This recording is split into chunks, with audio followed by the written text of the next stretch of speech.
Welcome back to episode 4 of the Track World News podcast. Excited to have you along for the ride here with our esteemed co-host, Mr. Noah Williams. Noah, how you doing today, man? What's going on, Colin? How you doing, bro? I'm good, man. I'm blessed, feeling good on this marvelous Sunday, man. I'm chilling, feeling good. How about yourself? Doing good, man. Doing good. I just came back from Ohio. I was in Columbus a little while. It was my nephew.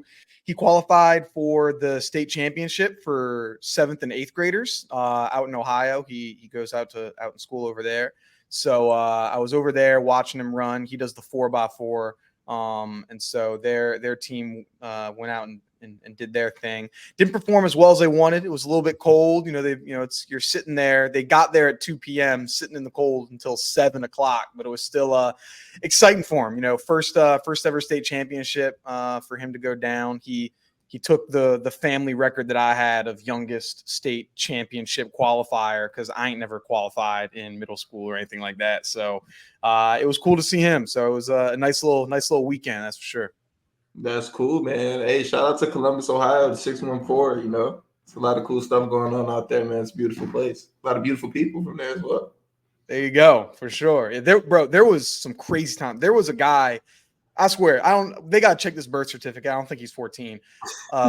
Eighth grader running a 50-point in the 400, open 4. Bro, crazy. Zooming. I was like, there's no way. There's some fat. Yeah. So they got the future of track and field in Ohio. They got some talent. That's for sure. All right. So today's topics, things we're going to be going over. So we had Kenny Bednarek with a world leading time of 1967. Has he solidified himself on that men's 4x1 team? We'll get into it. Zharnel Hughes, big win over Fred Curley in the 200 as well. Should we start worrying about Fred? There's a lot of top level talent, or is it still something that we should be all good with? We'll go over a conference championship recap. A lot of conference championships went down. SEC, Pac-12s, ACC, all that. We'll be going over it, and each of us will go over our top performers of the weekend, some storylines that we really like to see out of that. And then we'll also get into Kendall Williams tying the world leading mark with a 993. Is he now in the mix to make that 100-meter team for the USA? And then we'll close it out with probably our favorite segment that we've done so far. What track athletes could compete in another sport, whether that's the NBA, the WNBA, the NFL. We'll get into all of that. So you definitely don't want to miss that one. So stay tuned for sure. But let's get things started here, Noah. I know that you mentioned this is something that you really wanted to get going. Kenny Bednarek, new world lead in the 200 with a time of 19.67 in Doha. That's a new personal best for him. As we said, a new world lead, a new meeting record. What were your thoughts on seeing that performance from Kenny B here? Man, shout out Kung Fu Kenny, dog. I'm really happy for him to see him put that time together, put that complete race together. Colin, you still got me, bro? Yeah, I got you. You good? It done went black. It done went black on me. This is kind of what happened a couple episodes ago. It would go black for like a second. I think I would get cut out, and then you wanna leave and come back. We can just start it. We can just start it all over this entire segment over. That's no problem. Yeah, we'll try that. All right, bet.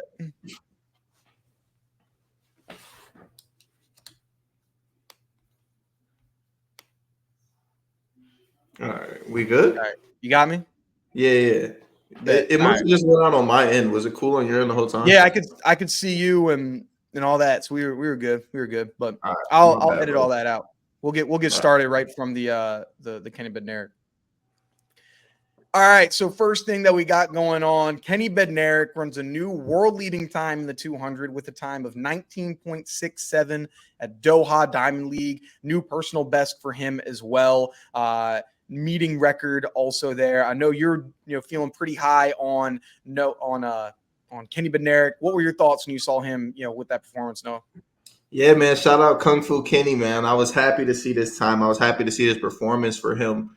I think Kenny's been one of the most consistent guys over 200 meters over the past 4 to 5 years, consistently getting under 20 and consistently being in medal contention. But for him to PR or PB this early in the season is something I'm not sure the last time he's done, So I think it's really exciting for him moving forward, especially the way he was able to execute that last really like 120 meters in that race in Doha.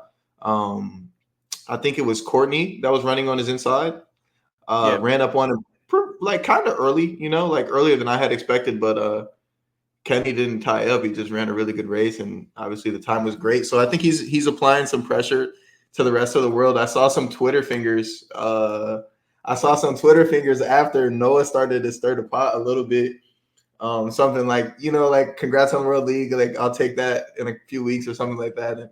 And Kenny said challenge accepted. So it's a lot of little friendly banter, I guess you could say. But I'm really happy for Kenny, and he's definitely turning up the heat right now in the 200. So what are you thinking? Yeah, no, that was a great race. I was seeing a post-race interview where he was talking about that with Courtney Lindsay, because I'm guessing he trains with him. I think he's saying, so he trains with Courtney Lindsay, and so he was in a post-race interview. He was like, yeah, I was right up next to him to get started, and Courtney, he's starting off on the 4x1. He's got a really good start there. So he's like, yeah, when I was right there with him, I knew that I'm in a good position, and I just got to finish strong. And so yeah, that was big. Like, and as you mentioned, he's been super, super consistent when it comes to the 200 meters. And it's something that is definitely has been under noticed, I would say. And I've fallen into that camp before. Like I'll be the first to admit, like you go back to a lot of my predictions, like the name that has commonly had been missed was Kenny Bednarek. And I've been wrong on all of those predictions. And so it's fool me one time, shame on me. Thing is, we can't get fooled again. So we're gonna bounce back here. Yeah, dude's just a crazy consistent runner. You're not going to see him fall down or go too far up. And so, like you said, early personal best here. That's great, and even better with the Noah, kind of like talking that talk. Like, yeah, congratulations. I'm gonna take that right back pretty soon. So that's good. That's cool. Yeah, it's funny, man. It's good for the sport. But this 200, man, it's looking stiff, but I'm loving where Kenny's at right now. Yeah, it's going to be – so we haven't seen – I'm trying to think of the guys, at least in the U.S., that we've seen open up in the 2. So we're still missing of like the notable names. What? I guess Noah we're missing. And then we're also missing Arion. I don't think Arion ran either. So are those the 2 that we haven't seen yet? Because I think Fred has ran already, and then some, obviously some college. So like we've got – it's going to be, man, it's going to be a tight run. It's going to be tight for who's going to get it. Like, that'll be close, man. It is going to be close. I'm trying to think if Arion did run a 200 early this year or maybe a 100. I know he went overseas and competed in something, but I don't think it was a 200, but I don't want to just say he didn't run it. Yeah, I'm pulling it up right now. Arion Knighton for what he did this year. Let's take a look. So he ran earlier this season. What was the actual race? So go to the results for this year. He ran a 200 indoors, which was a 20.21. So I didn't know he ran an indoor 200. That's crazy fast. That's nutty. That's nutty, man. Like, I don't know why. That's nutty. But so we're still waiting for him to come on outdoors, which he'll be doing against Kenny Bednarek at pre, which will be good. So I'm sure we'll get into previews of that next weekend. But something that got to go over. There was a lot of talk after these world relays of like, oh yeah, the US, we change our 4x1s all the time. Kenny Bednarek had talked about how he wants to be in this 4x1. Does this solidify it for him? Is he now guaranteed, do you think, a spot on that 4x1 if he's making the team? If he makes the team in the 200 or the 100? Let's just say he makes it in the 200. He makes it in the 2. He's one of those top 3 people in the 200. Has he guaranteed himself a spot on that 4x1 after the 2 performances that he's had so far this year? It's tough to call it, but my gut says yes. I would be more comfortable with him than a lot of other people. Him, Noah, and Christian. I mean, those are my three most comfortable guys, comfortable names right now. I think nobody really accounts for splits, but he did technically have the best second leg out of the entire meet, out of world relays. So, I mean, I would give Kenny the nod. Personally, I just feel more comfortable with him on the relays, like be it what he's done. It's not solidified though. Like I still don't have that like super like confident feeling about him being on there, but I do think he deserves it though. Yeah, I'm going with it. I'm saying guarantee this man a spot. Lock him in. He's going to Paris. Like we saw him like do his thing in at World Relays. He's doing his thing right now in the 2. I think that second leg is one of the longer legs anyway. So you want to have someone that's really powerful in that 200 there. Like I'm putting him on it. Like I'm thinking if you got like you said, I think Christian Coleman, he should definitely be on that first leg. I really like Kenny Bednarek on the second leg. Noah finishing it out. And that third leg, I think, is what's up for grabs. Like in my mind, like it could be, I know a lot of people talk Arion because he has he runs a crazy curve, which could be really good. I'd like to see him in there. But give my man Kenny a spot.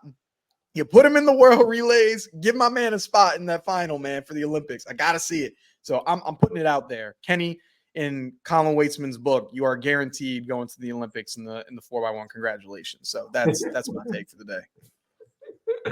I love it, bro. Here you go.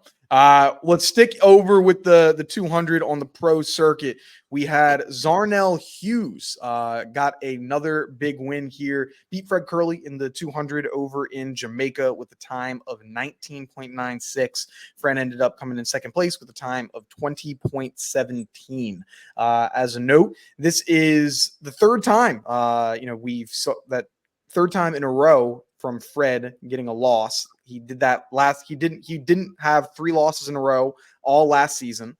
He did in 2022, and then he also did in 2021. So his Olympic year when he came in second in the 100, as well as in 2022 when he didn't make the final in the race for the World Championship as well. We've talked about it in the beginning when we saw a couple slow times, between him and Christian Coleman.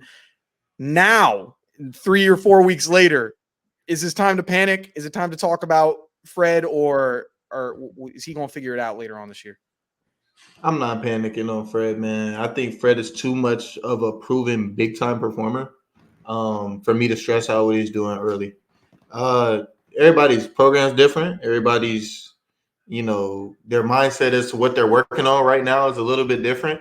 I would have expected Fred to win at least one of those 3 races he's had. Don't get me wrong, as a spectator, but I still have immense faith in Fred getting it together come trials, more so than I do in like 95% of other athletes. And he's proven. I mean, he's earned that benefit of the doubt. Like I don't know the times quite exactly comparatively to what he was doing in 21 and 22 this early, but I still got full confidence that he's going to shake back right and get into those top spots that he needs to get into when it matters most, especially because honestly, like there's a few of the elite guys that I would put kind of in his tier, in his echelon that aren't really running right now. I think Bromell just ran for the first time, but he ran well, but he just ran. And then Bracy, I haven't really seen much from. So like, you know what I mean? Like kind of the guys that are in that ilk, like I still wouldn't put over Fred. So, with that being said, I'm not really worried. I still got him up there with the upper echelon of American sprinters. Yeah. To give you some notes, for the 200 at this point last year, he had a 20.27 in the 200 this time last year. And he had a 20.24 in the 200. In the 100 or not last year, sorry, in 2021 in the Olympics. During the Olympic year for the 100, at this point, he was at, where'd it go? 991. He ran 1991, and he had, 5 races already under his belt that were in the 10 seconds. So he's not like, he's running fairly similar. And I think, like you said, I mean, he's shown that he doesn't run crazy fast during the regular season. Like all of his best races have been right around that championship time. Like, I mean, his PR in the 200 of that 9.7, that was at what I think was after pre in 2021. So like, yeah, not yet. Like, cause he does this all the time, but I'm still like wondering, okay, when are we gonna, see that one thing drop, because it hasn't happened yet. And you're such a big name. Like, you'd assume that it's going to happen at some point. So that's like, I guess where I'm at of like, yeah, I'm not concerned, but I'm wondering, when are we going to start seeing something, flip here? When's the switch going to change up? Yeah, I feel it though. I feel it. I understand that too, especially with somebody of his, his stature in the sport. But I'm trying to remain like patient. I'm trying to be like open to as many like subjective variants that there could be. Like maybe he's dealing with something, or maybe like there's something that he's really, really stuck on working on. Like I just don't have any sense of concern when it comes to him right now. I don't know. I just don't. I'm really confident what he's going to do. Yeah. We saw, so this was, I mean, taking it back a little bit on Twitter, it's kind of a similar narrative. We saw Michael Johnson. He was talking about, I think it actually was from this weekend, where they're like, yeah, seeing a lot of people on Twitter and social media and in podcasts and all this other type of stuff. It's like, hey, the race is always being compared to like, what does this mean for the rest of the season? What does this mean at the Olympics? What does this mean for whatever it is? And not as many individuals talking about what does it mean in the moment? Like why don't we care as much about like, hey, what that 200 meter race was right then, or like similar to basketball, or hey, if somebody drops a 80-point game, or somebody wins a game, like you're talking about it in that moment. To answer with that, I think it's kind of because that's what we've deemed as important, as when are you racing something at the end of the year. So that's why I think so many, like we see so many of these top level names of like where you're getting out real slow, like in the beginning of the year, or like you're not worried about dropping that crazy time at the beginning of the year, because it's like it means absolutely nothing. Like your regular season means nothing, I feel, as if you're a pro. Like for you while you're running, like do you ever feel like you feel that where it's like, bro, I don't care, like not like that you don't care what you run, because obviously you're a competitor, you want to win, but it's like my entire success of the season is on 3 races in June or July, and nothing else really matters. Like, is that like a feeling that y'all have or something? I think you can keep your perspective that way for like your own benefit, right? Like to not put too much pressure on yourself for like the regular season or preseason, however you want to put it. As a competitor, you want to go out there and have the best performance that you can have that day. No matter what time of year it is, you want to have the best performance that you can have that day. Now, if you don't, which so many times we don't early on in the year, is kind of when you fall back on that perspective, like, okay, but like understanding that the most important times for me to run fast is from, late June through the beginning of August. That's kind of like, it's just a perspective to kind of keep you in a good space mentally. Does that make sense? Yeah, no, I get you. Like, that's what I would try to, I guess it's a similar way, especially for me, not competing at anywhere near as that level, was like, if I've qualified for a meet already, it's like, all right, I got my qualification in, like I'm good to go. So it's like, even if I'm having a bad performance, it's like, all right, well, it's not the conference championship or whatever it may be. Like, that's where I really need to compete. That's where like, you're looking for them victories. Like, so have you had those where you're going into the race, you're like, man, feet are feeling heavy, body ain't feeling right, and then you go in and like set a new PR, or put together like a really good race? Like, you have those moments, and like where that happens? Absolutely, bro. It's crazy how that stuff works, right? And then that's kind of like a whole mental game itself. I've had nights where I wasn't able to sleep before a race. Like I've had nights where I had to run errands and do all this other stuff, have all this hectic stuff going on. I wake up the next day like, bro, I don't feel it. We get to start like, I don't really want to run today. Like I don't really have to technically, like have that kind of attitude and still PR or still run like a season's best time. I think it's just all about the human mind, man, tricking it and like playing with it for real. Like it's such a crazy concept, but to kind of hit the topic on a more broad standpoint, man. Like, we want to run fast every single time. Like, you know what I'm saying? Like, the spectator is always like, oh, why such and such not running fast? Like, I promise you that, like, we want to run fast, like, for ourselves more than you want us to run fast. So, like, that could be a lot on the human mind, like, when you're not necessarily running fast in that moment. So we have to remind ourselves, yo, okay, like, it's not conference yet. It's not, USA championships yet. It's not Olympic trials yet. Just to kind of keep yourself in a good state of mind and level of understanding as to where you're at in the season. It's kind of, I think that's what it's for. Yeah. For me, like something that I use, and I'm not sure if it's as prevalent on the pro circuit. I know Noah has been pretty open with it, but like the powers of having like a sports psychologist and someone like that in your corner. Like for me, I was going through in pole vault. I had a long stretch of just no heighting and just like running through and not performing at all, and it was just like terrible on the mind. I was like, no, I got to see somebody to help this out, and like that really like helped out. Like, is that something that's as prevalent, you think, at least in track and field, or not as many athletes, taking advantage of that type of thing?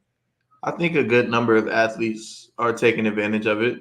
A notable amount of athletes. I think that USATF does do something with their health insurance to cover even the way, like, the fees for like a sports psychologist.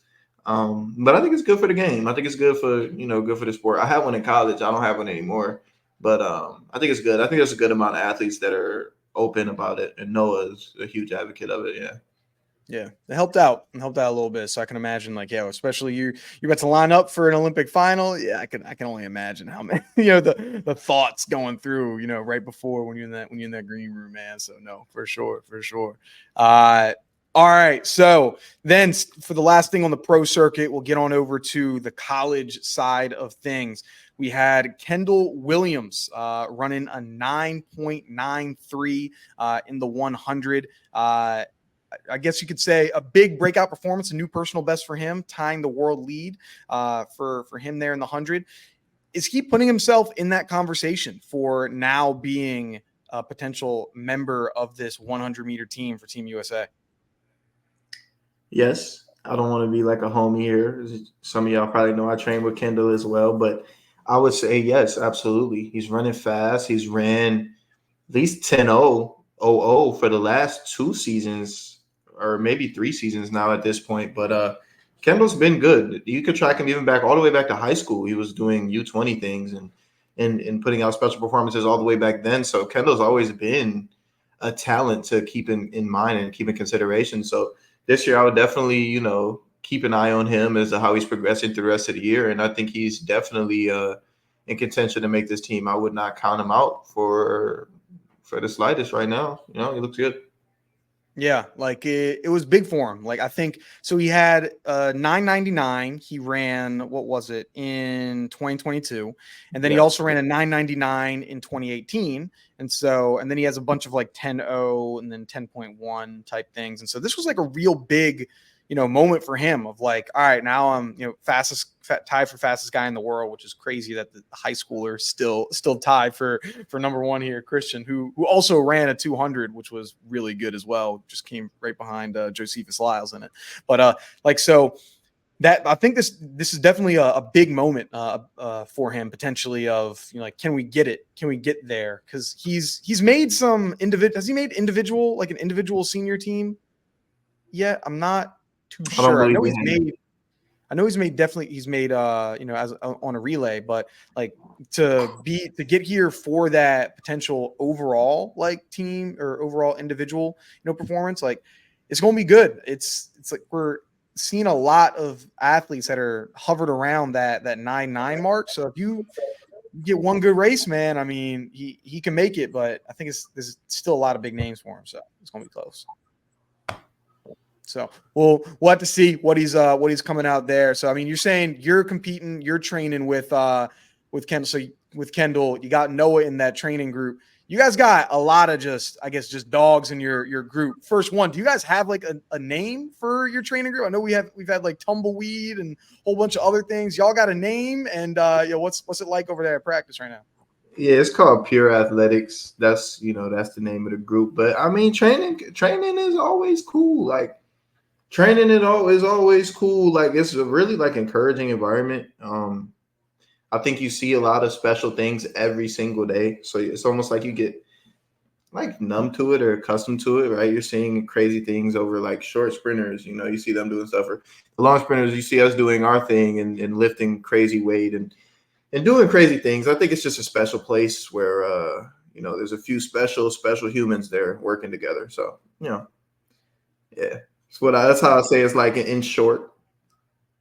Yeah, it's gonna be good, man. Like, let's see how he ends up getting potentially on that team. So big stuff, big stuff. So let's transition on over to the college side of things. So conference championship week. It's a big one. You were talking about how you had the custom spikes for the LSU when you were back at conferences. Could you take us back into your college, mindset when you were there? Just the importance of a conference championship for those that may not have ran at this type of level yet, or maybe they're about to, maybe they're in high school or college or getting their season started. Like, what are the importance as a team for this kind of meet? Because this is the last time as an entire team you're going to be there. Like, some people will be at nationals, you might have a handful of people, but like this is the last meet you have everybody there at conferences. Like, what's the emotions like when you're here?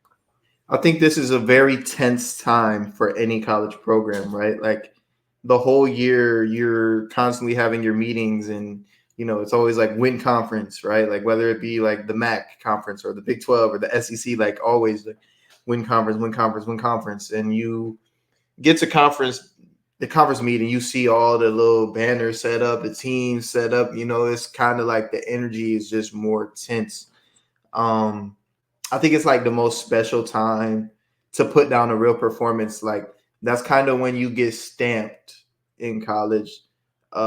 Definitely amongst your teammates, amongst like your peers, amongst like the conference as a whole. I don't know how it was for you, Colin, but like when we get to a conference, let it be like a MAC championship or an SEC championship, when you get to there and you see like the previous champion or like the previous, conference leader, it's like, oh shit, like they're here, like that conference meet is almost like the very first time you're gonna get that sense of like, oh, like we got prelims, we got finals, like we got medals going out, like this is like for real, right? So that's kind of the first time that a collegiate would experience that stuff in college. And it's like, to me, like that's been my favorite meet since I entered college. Has always been the conference championship meet. I love nationals and like, it's great and everything, but that conference championship meet is like, it just feels different. So it was dope to see such special performances from the weekend, from the conference weekends, but particularly, the one I was keeping my eye on was the SEC meet, but it was just so good to see so many fire performances. I know those kids, I'm calling them kids, but they my age really. It was so good to see everybody so fired up and like dropping such good times, and the energy around conference is what it was supposed to be, like the huge confetti celebrations and all of those things. Oh yeah, no, it's massive. Like it's massive. Like it doesn't matter like the level that you're at either. Yeah, whether it's the SEC conference championship, you got a smaller, Division 3 JUCO, doesn't matter. Like whatever level you're competing at, like that conference energy is huge, especially if it's like a close race or, you got a lot of people going through, like everybody like leaning up against the fence, like cheering everybody on. And it's awesome. Like, cause it's for many people, like most people on the team, like you go from, depending on like for my school, our track program's massive. Like you won't believe, like there's 80 people that were on our men and women's team. It was insane. There are so many people. There's 40 guys on that team. There's a lot. And so going from that to like, all right, next meet was our IC4A. It was like a regional meet, and you would go from 40 people to like 10 mate on the side. And then if you qualified for NCAAs, like for us, there might have been 3 people that made it to regionals, 3 or 4, and like that would be a lot. And so it's like then you go from 40 like to really dial it down. That energy is not the same. And so it's just like when you having everybody there, it's like, now let's go. Like, let me lock in. Let me get this medal. Like, come on now. Yeah, I feel that, bro. We had the same kind of thing when I was at the University of Akron. It's a MAC school. So, like 60 people on the team. After conference, I think it was like 7 going to regionals. I'm like, damn, the per diem was nice. But I'm like, yo, like, it's just us here. That's crazy. Yeah. Yeah, no, it's a great feeling, for conferences. And so let's get into some of these performances for conferences. So I know you had a few that you really liked, some standout performances. Then I had a few as well that I wanted to go over. So why don't we'll go 1 and 1. So you start off with what one of your favorite performances is, and then we'll go over them as well. For sure. So y'all know me as a 400-meter runner. And I was very impressed with Christopher Williams Morales, I believe my boy's name is, but he did his thing, man, in a super smooth but super like strong way to finish 400 meter, like a very convincing way to finish a 400 meter in 44. Oh, I think that was the meet championship record as well from Georgia. So he's backing up what he did in the indoor season. Canadian bull. So I'm excited to see if he's gonna continue this moving into the summer. But no, congrats to him. That was probably my favorite performance of the weekend. Yeah, that's man, I feel like your legs gotta feel heavy right now, right? I mean, you're running a world record in indoors, you're running the world lead right now at conferences, but I feel like there's no sign of slowing down right now. But is he just hiding it really well, or is it just like, nah, like dude's just different? Like he's just running different. Well, let's think about it. He hasn't been running consistent 4x1s, I don't think. He hasn't been running consistent like 200s. He hasn't been running like he hasn't ran too much. Like he hasn't had too many miles on him. I think Coach Carroll over there is doing like a real, like when you get somebody doing stuff like that as a coach, you have to be smart with how much you're, lighting that match, how much you're burning that match, because you run out of matches, you're screwed. But I think they've done a really good job of managing his races. Like he hasn't ran too much, so it looks like it's still tread on those tires, bro. So it's big. If he making it to that, because right now he's a world lead. Like he could get into that final for the Olympics later on. I mean, he's going to be on that team with Canada, so you're going to see him there. But now that was a good race for him. I feel like there's different types of 400-meter runners, or I feel like is there any difference when you're racing someone that might be more of a 100, 200 meter, 400 meter sprinter versus someone that's like an 800-mile sprinter? Like, do you have a game plan that's different, or does it feel different at all? Like when you're competing against those guys? I think it does. I think it absolutely does. When you're running against a speed, quote unquote, a short sprinter, converted 400-meter runner, I think that internal dialogue is going to be a little bit different during the race. Like, I feel him breaking stagger on me, but that should happen, as long as I'm. And then on the other side of things, like say you're running somebody with more of like a 800-meter base or like an endurance base, and you're at 130 meters, like, oh, wait a minute, they breaking stagger on me. Like this shouldn't happen. Let me kind of dial it up. I think so. Your field, who you're running against, the type of runners, it is it's going to play on like the scenarios of the race. It shouldn't like completely determine your race plan for the day, but it is definitely going to have a little bit of influence while you're in that race, while you're in the mud with those guys, for sure. Awesome. Yeah, because I know there's different, a whole bunch of different types. So hey, you changing your game plan, but nah, you keeping it kind of similar. Cool. So I'll go over one of my big performances that I liked a lot here. I'm going to take it on over to the women's side. This person, early candidate right now for my comeback athlete of the year, going with Grace Stark out of Florida, 100-meter hurdler, ran a 12.53 new personal best, NCAA lead, top 10 in the world, as well as first SEC championship title. It sounds crazy to say that because like she's just been competing at such a high level for such a long time, but first SEC championship title for her, which is a huge accomplishment. And so for those that don't remember, she had a pretty nasty knee injury from the indoor conference championship, indoor national championship. She had a fall over one of the hurdles. I think it was last year. It might have been 2 years ago. I can't remember. But to see her coming back in excellent form is just like fantastic. Like she was one of my early people for potential Bowerman, but she's back. She's running at a high level, and it's great to see, especially after a nasty knee injury like that. Like being able to run NCAA leading times, like that's impressive. Yeah, man. Shout out to Grace. She's been a really powerful hurdler, and she's done every time she's been healthy. It's been successful conference meets for her. But like you said, I'm not quite sure if it was last year or 2 years ago when she sustained that injury. But hey, shouts out to her for getting back on top of the podium, man. Yeah, her versus Aaliyah. I always like watching them run. Like they got some they powerful. So that should be fire this year. So, what about you? What's your next performance of the week? My next performance of the week is going to be the 4x1 from the LSU men.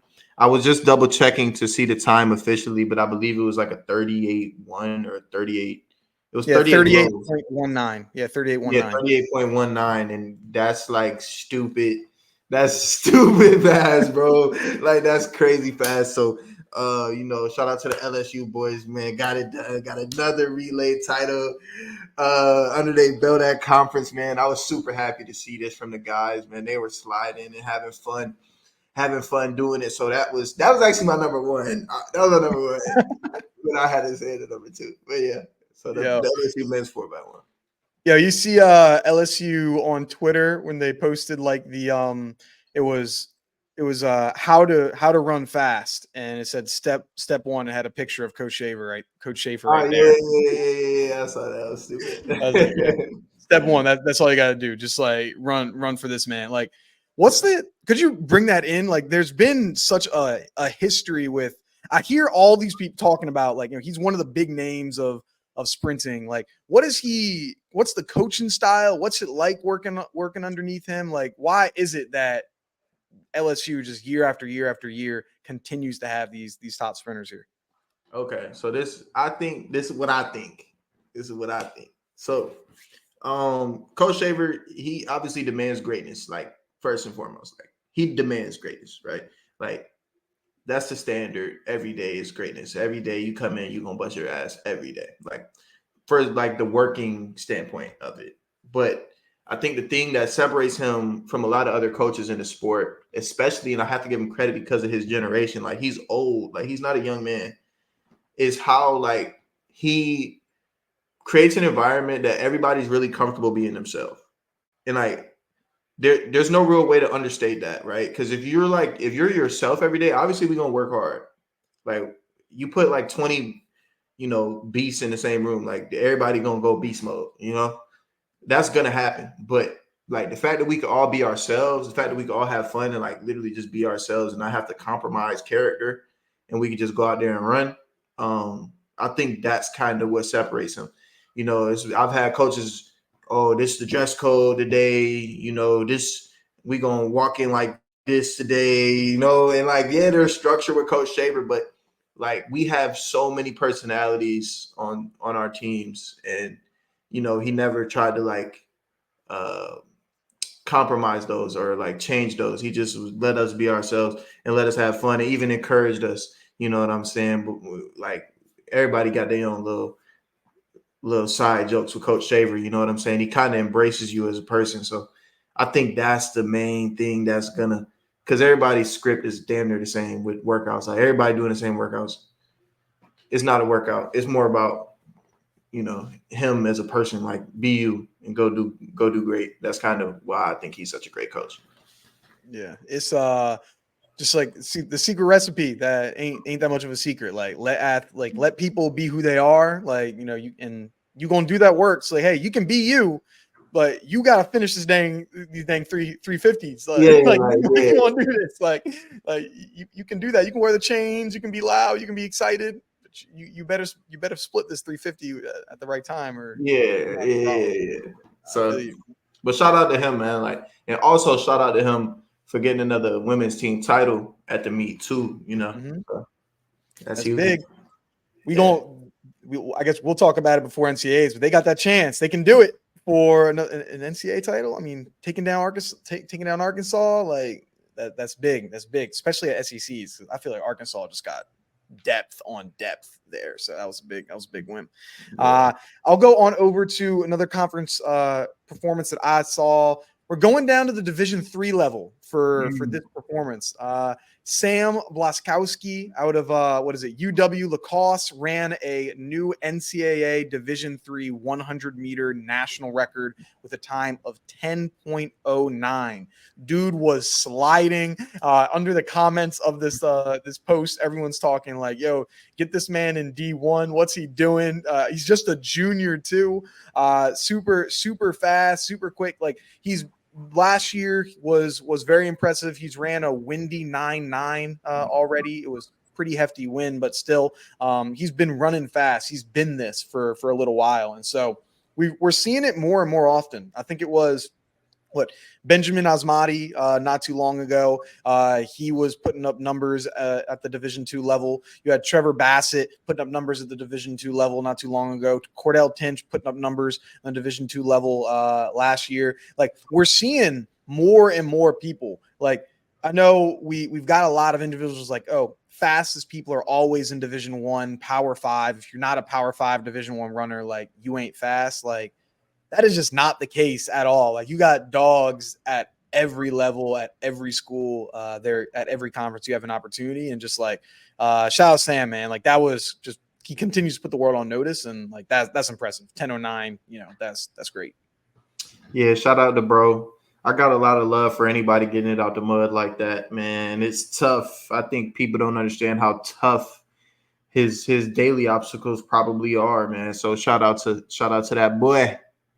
Yeah. I mean, we're talking about earlier, you're like, I'm thinking, I keep thinking about like the resources and the stuff, the access that, people at, like, if you were an athlete that was at LSU, like, your whole career. I mean, Akron, y'all had some pretty good resources too. Like, y'all indoor track is nice. I fucks with it. That was like one of my favorite meets was when we went to Akron. Like, some people, you go to these D3 schools, you go to like some of these D1 school, like low D1 schools, like the school that I was at, like, the people would have aneurysms at, like, wait, you're telling me we got to do this? Like, this is like we gotta train in what weather? Like, wait, you're telling me we don't have an indoor? Wait, what are you talking about? Like, people don't realize, like you're saying, some of those daily obstacles that you got. Like, Bull probably had homework he had to submit the very next day. Like, he had a virtual class that morning's type stuff. Like, it's tough. Like, it's not the same resource. So exciting to see him. 10.09. That's moving, man. Yeah, man. Shout out to the bro. For sure. Big Sam. What you got? What's the other performance that you may have? Godson Oghenbrume. 100 meters, man. 9.99, man, for the LSU Tigers, taking it home. I think like the SEC is kind of known as a sprint conference, so to be the champ in 100 at the SEC meet is like huge to me, in my opinion. I'm looking for bro to win the national championship as well. Big Godson. Yeah, yo, he like be staring people down too. Like, he's like, right after, like, he always looks like he's mad, bro. I swear, like, he'll win and you'll think it was like the worst thing that ever happened to him. He's just always so serious. Like, it's crazy, man. Yeah, like I said, Coach Saban gonna let you be who you want to be, man. Like, if you want to be mean and angry, dog, hey, get that gold. Go be mean and angry, bro. But in all seriousness, like, shout out to him, bro. That was a great race. So, Yeah. Were you guys at LSU at the same time? Did you have any overlap, or did he show up the year after you? He showed up, like, I left in the winter, like, before the semester, and he showed up in the winter, like, before the semester. So we was training together for maybe like a week. Okay, yeah. A week or 2 weeks. I'm like, what's up, bro? He's like, so all right, cool. Like, one of those things. Yeah. I wasn't sure if he was on that championship team that y'all had or not. So okay, he was in there. But I mean, there's some dogs, especially in that. Not only was the time impressive, but I mean, some of the people he's beaten. Like, what was it? Because I think it's who's the guy from Tennessee that has the lead right now? Like, or he had favorite Ash. You had Favor Ash from Auburn. Also the other guy from Tennessee. What was it? Tamaris McCallum beating him. I mean, you got 8th place was 10:16. Like that's nuts. Like you're in dead last if you're running the 18th fastest time in the NCAA. Like if you run a top 10 time, the 10:08 is a top 10 time in the entire NCAA championship. NCAA, you are coming in 6th place. You are still not even getting on the podium. Like that is nuts. Just how much speed they got over there. So no, yeah, you 100% right. And to close us out with some conference, my favorite conference picks that we have here. Going on over to the women's 200 meter, Mackenzie Long out of Ole Miss with the 22:03 new NCAA lead, season's best, as well as a world lead in the 200 meters as well. I saw on Twitter she was putting after. He's like, yeah, I'm putting y'all on notice. Like y'all better stop sleeping now on me. I mean, we don't see a lot from Ole Miss. Like Ole Miss, like sprinters, I feel like that's not known. They're more known for distance running, I feel. And so seeing her coming out is like that's a big win, for her. And you putting the, like you said, you putting the world on notice. Like you stepping in that for sure. Yeah, shout out Kenzie, man. She been putting together some good performances over the last 2 years, man. She's a special talent. She kind of got that Abby Steiner run style a little bit, but she's also very talented in her own respect. So, yeah, shout out to Kenzie. Could you touch on that a little bit? Like, what do you mean? Like, for those who may not know, Abby Steiner run style. I know a little bit what you're talking about. What's that? What is it? Could you break that down and what that run? Well, I was more so referring to like their arm technique and kind of the way that they swing. They have like a bouncy, swingy kind of technique with their arms where you might see them get a little bit loose with it. Everybody think it's like picture perfect, up and down, straight up and down. But for those two ladies, they've seemed to be comfortable and make it work with a little bit of like how would you describe that swing? Like a horizontal, just like a loose swing? Yeah, I don't even know. Like it's like it looks like you're carrying a football a little bit. Like you're keeping that pigskin tight, like low key. So I don't know, but she does give me, vibes of an Abby Steiner. But she also seems to be a dog, in big time moments. So I'm happy for the girl, man. So I got a hot take for y'all. This is my hot take. Something we got to change. Everyone's talking about how are we going to change NCAA track and field, or how are we going to change track and field? What's going to look different? So this is my change, what we got to do, because we're seeing from the SEC just all these crazy times. You see it from all across the nation, what we're doing. This is the big change. We got to have, if you win your conference title, an NCAA conference title, just like in college basketball, you get an automatic bye into the NCAA championship. Doesn't matter. You win your conference title, you get an automatic bye into the NCAA championship. Reason why we should do this, I think it's going to make all these schools across the nation, it's going to elevate the times as well. Because, hey, I know you're SEC and everything like that, I'm sure. But if you know that you're guaranteed to make it into the NCAA championship just by winning your conference championship, you might be like, hey, maybe the MAC ain't that bad, man. Like, I'm number one. It's cool. I ain't got to worry about it. I got an automatic bye. So maybe we stay. Maybe, people in the NEC, we staying around here. We got to change it. You get an automatic bye. You win your conference title. You ain't got to worry about it. Straight to Eugene. I'll see you there. That's my take. Okay. All right. This is how I feel. I feel like that's cool. I feel like it's cute. Cute. It's cute now. Oh, all right. Cute. You kind of lost me when you said straight to Oregon, because it is 2 rounds of the NCAA championship. If we go to the first round, I might not have an issue. But to see, like, no shade to this conference, the MEAC, right? No shade to this conference at all.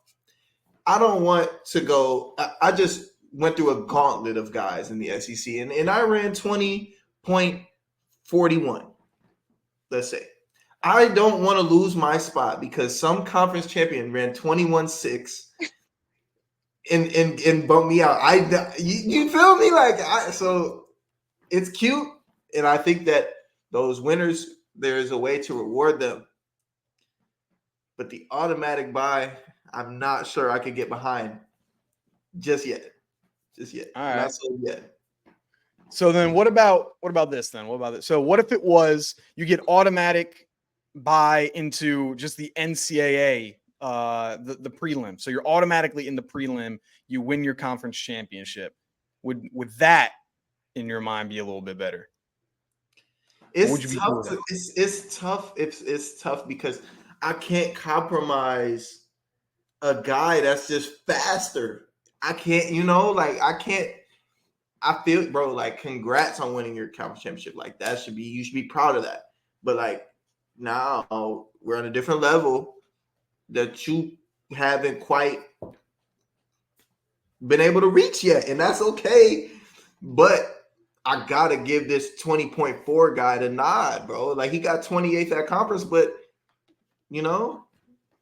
sorry.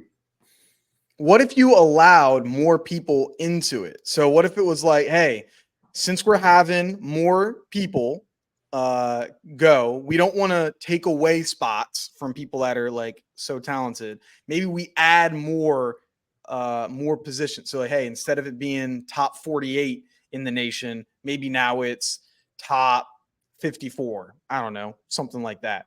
That'll be end up going. And plus, think about it. Also, you're going to have a lot of conference champions are already going to have that qualifying time. It's like if you're a conference champion, there will be I wouldn't say a majority of the schools, but you'll have a healthy amount that are going to end up getting it. Like there'll be some that it's going to be real tough. Like, I mean, I know for like at the MAC for our pole vault champion, he did not have the standard, but it was pretty dang close. Like he was it was one height away from what the standard would have been. So it wouldn't have been too insane. I think let him in. Now I'm saying, let him in. We letting 50 people in there. I don't give a damn. You win your conference championship. You go into NCAAs. Cinderella story. It's happening. I'm booking it. I'm sorry. No, I'm booking it. All right. It's Colin's world, man. We booking it. There you go.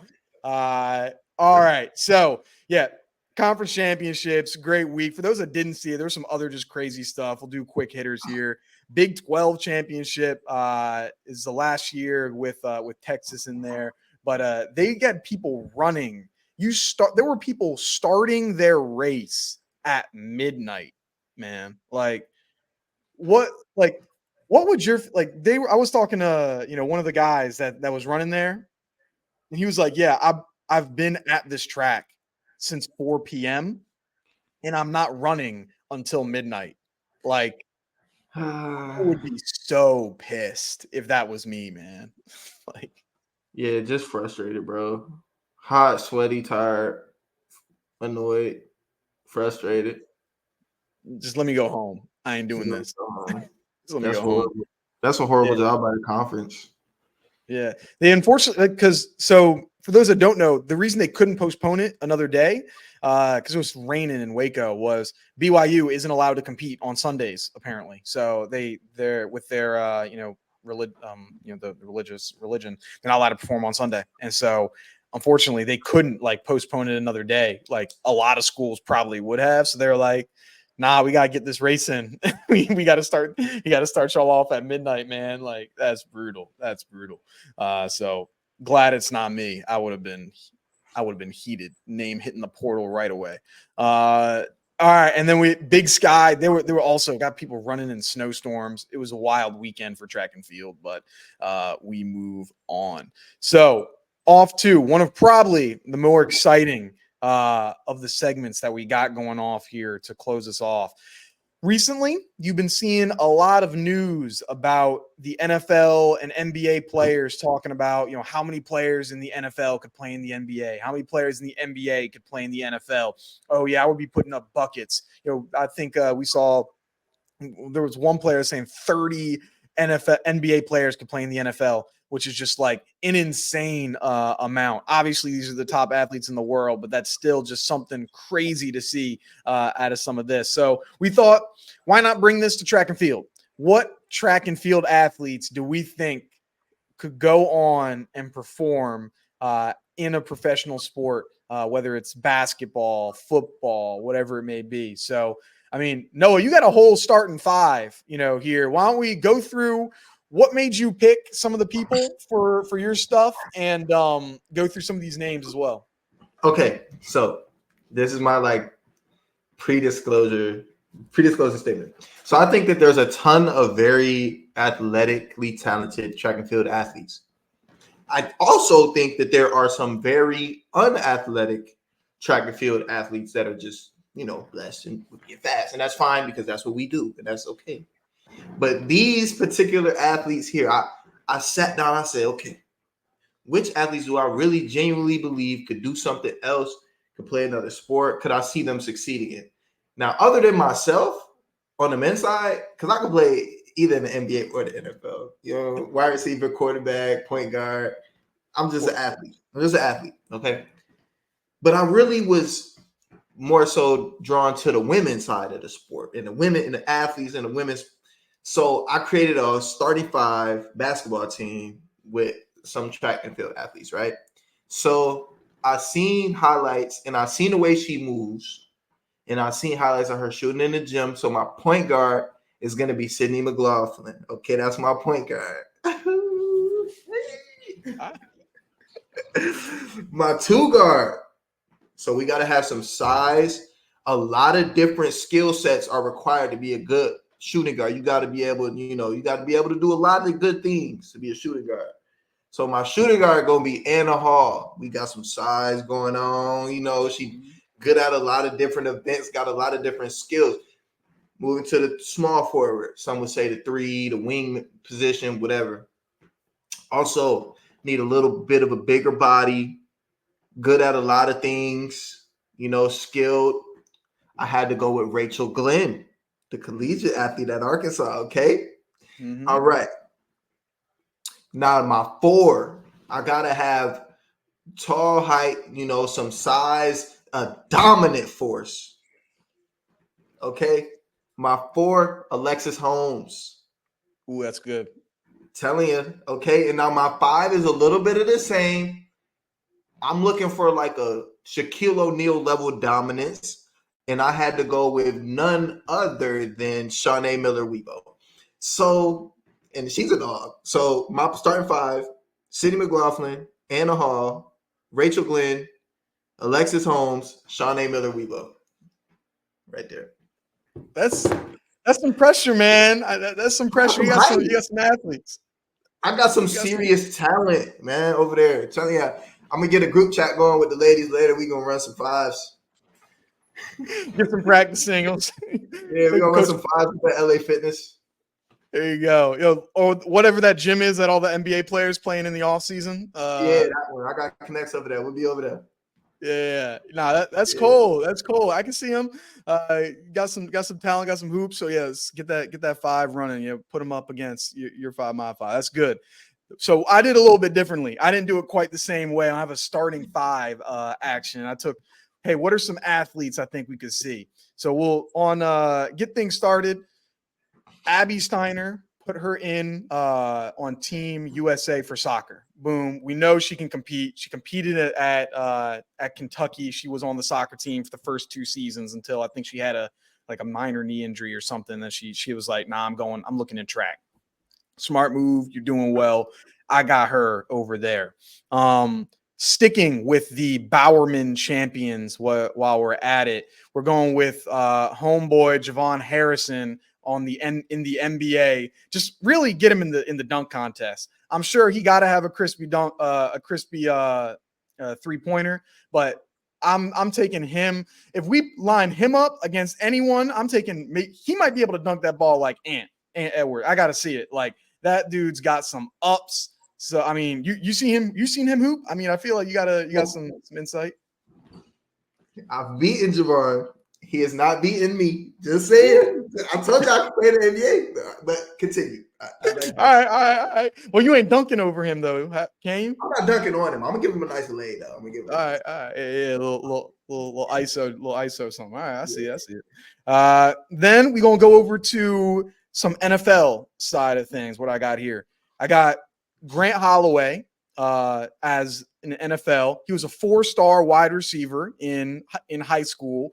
He was originally going to be doing football, but he decided, just doing track over at Florida. So I got him. On a similar note, Arion Knighton, he was also a 4-star recruit at a high school for a wide receiver. So I feel no one's catching them. You put those two just sprinting down the line, no shot. There's no shot that you're catching them. I'm taking them every day of the week, twice on Sunday. Offensive line, Ryan Krauser, left tackle. There's no man in this planet that is pushing Ryan Krauser off that ball. He's going to be an absolute unit defending the blind side for any quarterback that you need. I couldn't think of somebody that I wanted guarding the left tackle other than my man, Ryan Krauser. Then 2 other athletes I got. We talked about this man earlier, Fred Curley as my strong safety. I've seen that huddle tape. If you haven't looked it up, take a look at my man Fred Curley's huddle tape at strong safety. Dude was laying down people, putting them out cold. Honorable mention, I'm not going to count him because he has actually played in the NFL, but Marvin Bracey and Devin Allen both have actually played in the league, so I'm not going to include them in this. But shout out y'all for actually making it. And then last person, you talked about a college athlete with Rachel Glenn. I'm going to bring out another college athlete with Leo Neugebauer, decathlete out of Texas. I'm putting him at tight end. That dude is an absolute unit, one of the best athletes in the entire world. That man's going to be just like Travis Kelce out there, taking out deep cuts, throwing it from Patrick Mahomes. We got that all day. He's going to be a menace as that tight end. So that's who I got for some of these pro athletes for track guys. I like it, man. It just goes to show we got a lot of talented athletes in this sport, man. And some good people. And then of course Noah making he's going to be the point. Who's your NBA comparison, since you can play obviously in the NBA too, of course. Okay, so I always thought I was like an Allen Iverson type. Okay, just to be humble. But my older brother texted me like 2 weeks ago, and it was during the Sixers